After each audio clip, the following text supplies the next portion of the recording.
Hello जी, राम राम जी। कैसे हैं आप सब? आशा करते हैं आप सब भी ठीक होंगे। तो भाई यहाँ पर जो है क्या होता है, व्रत हम तो खोलते हैं अगले दिन और हमारे साथ में है छोटे बच्चे भी। तो इनका व्रत खुलवाने के लिए अब हम बनाएंगे खाना। तो सब्जी में रहेगी आलू गोभी। आज के दिन जो जो जल लेने के लिए जाते हैं वो कन्याओं को भी भोजन कराते हैं। और भाई हमने सब्जी ले ली थी ताजी, लेकिन गोभी पे मुझे ज़्यादा विश्वास है नहीं, बड़ी बारीकी से चेक करके साफ करनी पड़ रही है। तो यहाँ पर आलू गोभी काट रहे हैं हम और अभी टाइम हुआ है 4:30 बजे का। बाकी बच्चे उधर की साइड में बैठे हुए हैं।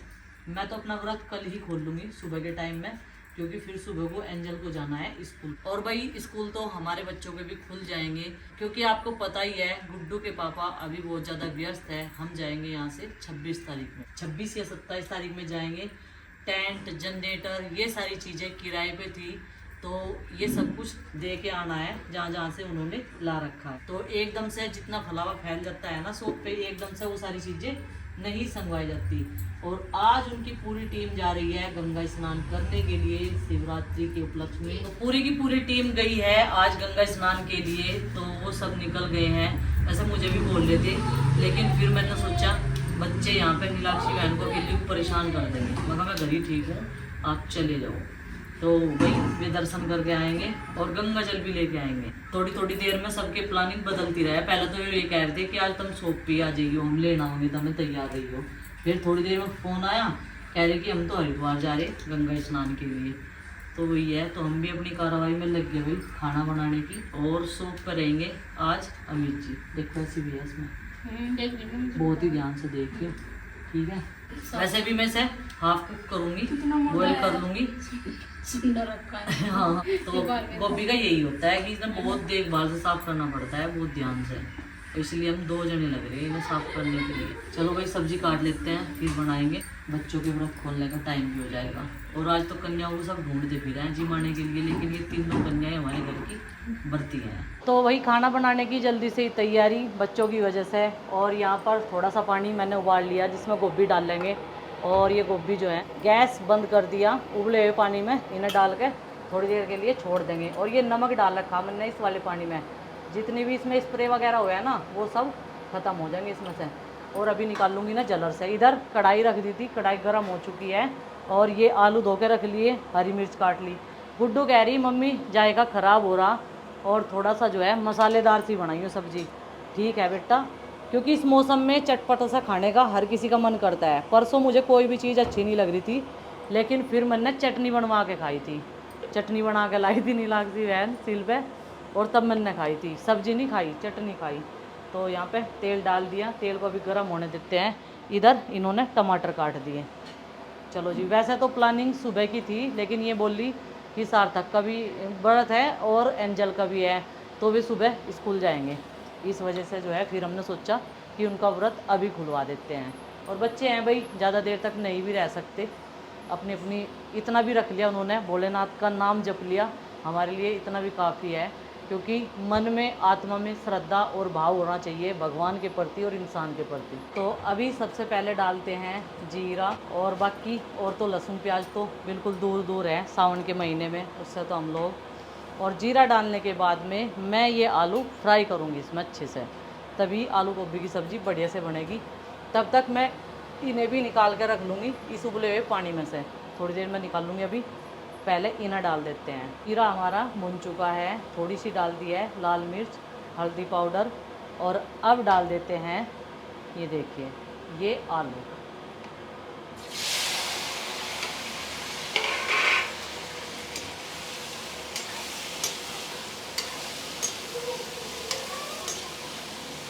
तो आलू को ऐसे ही धीमी धीमी आंच पे थोड़ी सी देर तक पकाएंगे इनको। और जब ये थोड़े से कुक हो जाएंगे ना, उसी के बाद में हम इसमें गोभी डाल लेंगे। अब पता नहीं ये सब्ज़ी कैसे बनने वाली है, भोलेनाथ का नाम लेके बनाना तो मैंने शुरू कर दिया।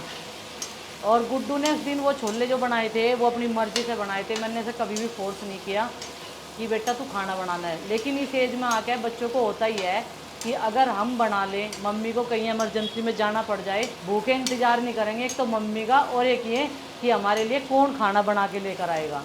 ये फ़ायदा होता है अगर अपने आप ही बच्चा खाना बनाना सीख ले। तो उसका बेनिफिट होता है ना बच्चे को भी। अगर कई सारी बार ऐसा होता है घर में ऐसी इमरजेंसी आ जाती है कि बच्चों को खुद खाना बनाना पड़ता है, तो इसी वजह से वो खुद ही सीख रही है बनाना। तो अब डाल देते हैं इसमें 2 चम्मच नमक, सफ़ेद नमक और सेंधा नमक। तो सफ़ेद नमक 1 चम्मच डाला और 1.5 चम्मच डाल देते हैं इसमें सेंधा नमक। तो भाई अब डाल लेंगे इसमें धनिया पाउडर 2 चम्मच, क्योंकि ये चम्मच जो है वो बहुत छोटी है, और 1 चम्मच गरम मसाला। चलो जी, मसाले तो जो हैं सब्ज़ी के अकॉर्डिंग इसमें डल चुके हैं। अब ये सारा सामान साथ के साथ संगवाते रहेंगे और इसमें मिक्स कर देंगे। आलू को ना ढक देते हैं थोड़ी देर के लिए, और अब इसमें ये गोभी निकाल लेते हैं इस जलर से।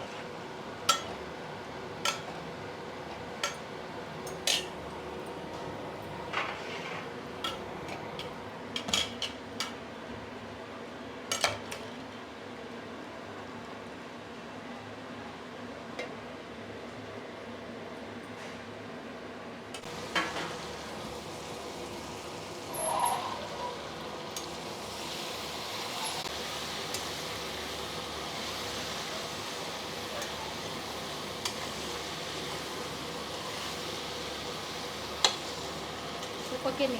तो यहाँ पर आलू हमारे हाफ कुक हो चुके हैं, और अब हम इसमें डाल देते हैं ये गोभी। गोभी को उबले हुए पानी में से निकाल लिया है, बहुत अच्छे से इसको वॉश भी कर लिया है देख देख के, बहुत ही बारीकी से, क्योंकि गोभी का मामला आपको पता ही है कैसा होता है।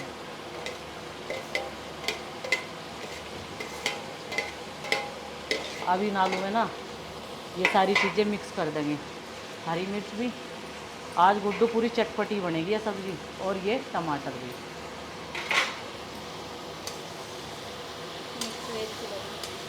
मिक्स वेज लग रही बिल्कुल, गुड्डू कह रही मुझे मम्मी तो बिल्कुल मिक्स वेज जैसी लग रही। तो भाई यहाँ पर आलू गोभी की सब्ज़ी बन चुकी है। ये देखिए धीमी धीमी आंच पे मैंने इसको बनाया है, और देखने में तो बढ़िया लग रही है। अब बच्चे बताएंगे टेस्ट करके कैसी बनी है। और आलू हमारे पूरे गल चुके हैं, और गोभी भी, ये देखिए बहुत बढ़िया सब्ज़ी बनी। कलर देखने से पता लग रहा, धनिया पत्ती होती तो और बढ़िया लगती है देखने में। तो अब कढ़ाई जो है इस पर से उतार देते हैं, और इधर कुकर में बनाऊंगी मीठे आलू। खाना बन के बिल्कुल तैयार हो गया, और रोटियां सीखने लग रही है अभी। इधर मम्मी ने हमारे लिए प्लेट्स लगा दी, और ये अब भी लगने लग रही है। किसकी है? अच्छा, सार्थक की। और बाकी की प्लेट्स अंदर जा रही, और बाकी की प्लेट्स ये अंदर लेके चले गए, अंदर बैठ के खाएंगे खाना सब लोग। देखो यहाँ बैठ गए, सार्थक भी बैठ गया। चलो उधर आरुष, एंजल, चिंकी सब लोग बैठे हुए। कैसा खा लिया भाई? कैसा बन रहा? बहुत टेस्टी बन रही। चलो पर खाया नहीं अभी। खाया कैसी बननी भाई? अभी खा के बताओ भाई। उसे फिर भी यकीन नहीं आता हमारे बनाए पे, तो कह रहा थाली घुमा रहा। भाई थाली नहीं घुमा करके सेंस में खा ले थोड़ा सा खाना, ठीक है। और कह रहा दही है या मलाई, इसे मलाई लग रही, यह दही है, ठीक है। सूखी सब्जी के साथ में दही ला के दे दी, मिठे से व्रत खुलवा दिया। दही बढ़िया लगी, बढ़िया लग रही।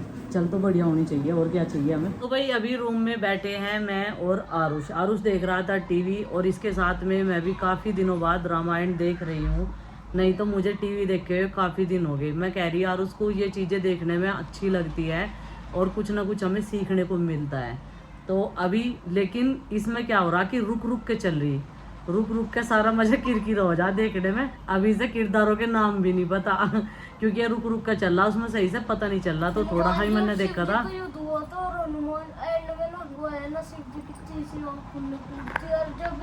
लाइट भाग्य सेकंड पार्ट में देख नहीं पाया, वो बंद भी हो गया। मैं और आरुष काफी टाइम से टीवी देख रहे, और उसी महापुराण भी देख रहे थे। तो कई सारी चीजें टीवी में अभी भी आती है, लेकिन बच्चे देखते तो गेमिंग है, अपनी मनमानी देखते हैं। कोई रील्स देखता है, कोई शॉर्ट्स देखता है, देखने की चीज नहीं देखता कोई भी। तो कुछ ना कुछ बच्चों को सीखने को मिलता है अगर हम बच्चों के सामने ऐसी चीजें चलाएं। तो भाई मुझे जो है आप लोगों से एक बात और करनी थी। परसों शाम के टाइम मैं अपनी शॉप पर गई थी, लेकिन मैंने वहाँ पे देखा बैरूपिये का रूप धारण करके और कावड़ का अपमान कर रहे, कहीं कहीं 100 लीटर जल उठा रहे। तो 2 कावड़ कलश वाली हमारी शॉप के पास भी रखी हुई है, एक तो सजी हुई रखी हुई है और एक कलश वाली रखी हुई है पीछे की साइड में। तो कोई अपनी कावड़ भी छोड़ कर भाग गया। और एक हमारे रिलेटिव थे, वे जल लेकर जा रहे थे, उनका पुरकाजी से किसी ने जल चुरा लिया था। तो ऐसा काम चल रहा। पहले तो जोश जोश में उठा लें, ये आजकल की नई तांती जो शुरू हो रही है ना वे, लेकिन भाई ऐसा मत करो, ये भोले का अपमान है। जितना भले ही आप एक बूंद जल भी लाओगे वहाँ से और उससे भी अभिषेक करोगे ना, तो भोलेनाथ जो है उसमें भी प्रसन्न हो जाएंगे। ऐसा कुछ नहीं है कि आप बड़ी बड़ी कलश यात्रा कर रहे, कलश ला रहे और आपसे वो चल नहीं रही, आप उसका गलत इस्तेमाल कर रहे, तो वो मत करो। ये अपमान है भगवान का। दरअसल कहीं कहीं जगह कलश जो है ऐसे ही सड़कों पे बिखरे पड़े हैं, कोई नहीं देख रहा उन्हें, ना कोई उठा रहा। अगर आप नहीं भी ले जा पाते तो आस पास में कोई भी मंदिर हो तो वहाँ पे जल अभिषेक करके वहाँ पे कलश छोड़ दीजिए। कम से कम अपमान तो नहीं होगा, क्योंकि हर किसी मंदिर में शिवलिंग जरूर मिलेगा। तो भोले नाम का जप करके अक्षमा मांग के आप ऐसा भी कर सकते हैं। तो जैसे हम जा रहे थे ना सड़क पे, तो फिर गगन ने दिखाया मुझे उनको, चाची देखो कैसे कैसे पहले तो जोश में उठा लेंगे। तो ऐसा हो रहा आज के टाइम में। तो बहुत सारी वीडियोज भी देखने में आ रही, और जो रियल है, रियलिटी मैंने अपनी आंखों से देखी। हमारी शॉप है ना, उसके पास में टायर पंचर की है, बिल्कुल बराबर में शॉप। एक कावड़ तो किसी ने वहाँ पे भी टांग कर छोड़ रखी, सजी सजाई कावड़ है, जल भी है उसमें, कोई छोड़ के ही चला गया भाई उसे भी। तो ये चीज़ वीडियो में तो देख ही रहे थे, लेकिन अपनी आंखों से भी देख ली परसों रात के टाइम। तो प्लीज़ ऐसा मत करो भोले। आप लोग इतनी मेहनत करके इतनी दूर से इतनी श्रद्धा भाव से आते हो, तो जितना भी जल आप ले जाना चाहते हो उससे भी कम ले जाओ, क्योंकि भोलेनाथ नहीं बोलते किसी को भी कि तुम लोग जो है इतना कष्ट झेलो। जल अभिषेक करो, सुख शांति से करो और आराम से श्रद्धा पूर्वक जल ले जाओ जहाँ तक जिसे ले जाना है। ऐसे लोगों की वजह से हमारे धर्म का मजाक उड़ाया जाता है और कुछ कुछ उनके ऊपर टिप्पणियाँ की जाती है। तो ऐसे लोगों से यही विनती है कि आप लोगों के बस की बात नहीं है तो आप मत जाइए। किसी ने आपके साथ ज़बरदस्ती नहीं की है, क्योंकि श्रद्धालु हर तरह के वहाँ पर जाते हैं हर की पौड़ी पे और गंगा जल लेकर आते हैं। आप इस पूजा को सच्चे हृदय से कीजिए, जिसमें कोई भी कपट न हो, छल न हो, और आप भोले के चोर मत बनिए। बस मैं तो यही कहना चाहूँगी।